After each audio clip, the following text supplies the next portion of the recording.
I'm here with Aleksandra Rychlicka, Hello. and we are at an artist residency. We're at Trele. Yes. We should say you're an author. I am an author. What kind of things do you write? So I write fiction. Mm-hmm. And I'm still tempted in quite a few directions at this point. So I've written and published a novel in 2015, and that was my first book, my debut, and that was in Polish. But ever since I made a little bit of a shift, and I write in English now, there's always a huge challenge for someone who's a second language writer. Yeah. For many years, I felt I'm almost like a second language writer, both in Polish and in English. Okay. Because I left Poland when I was 17. So I even finished my high school studying in English. Okay. And then it wasn't so much the lack of fluency either of the language as like some more intimate connection. So I sort of chose a third direction, which would be screenwriting. Okay. When I wanted to tell stories, but I felt I cannot really write prose. Okay. Neither in Polish nor in English. And then I thought, well, if I can't claim the language, then I could just sort of write those blueprints.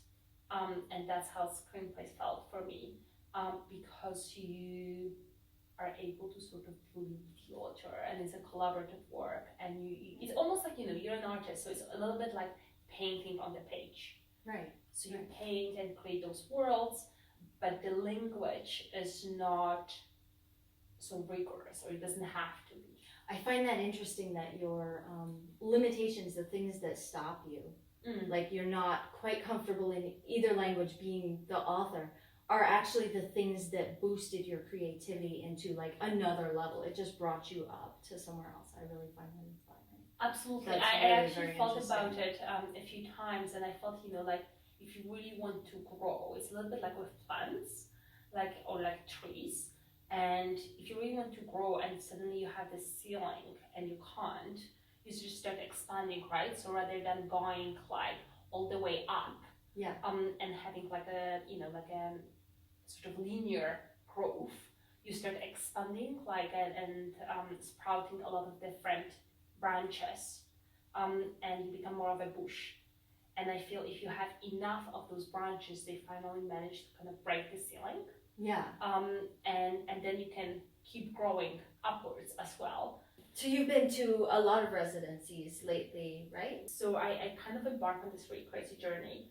And it all started with a writer's residency last year in Finland, in Villa Sarkia.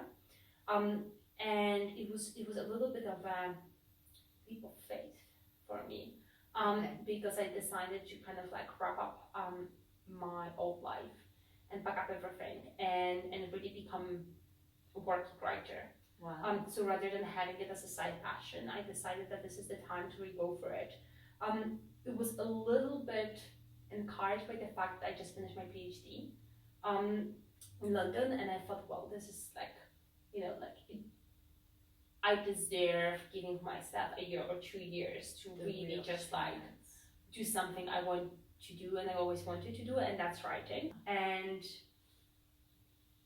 just as I ran out of my own templates of how I want my life to look like and how I imagine the next stages for myself of working and leading a creative life, this residency provided like a completely new model of how things can be done in a more sort of stable and nourishing way. Okay.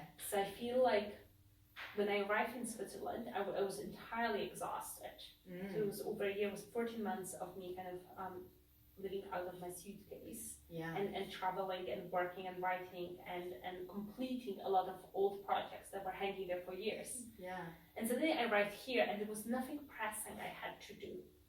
So there was nothing I really had to work on. And this residency also really encourages you to not fixate yourself on completion and working with this great focus on one single thing, but rather to seek inspiration and to see where your mind and your creativity wants to go at this point.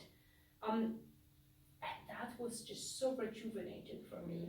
Yeah, that freedom of create how you are comfortable. See how you actually work when you don't have to.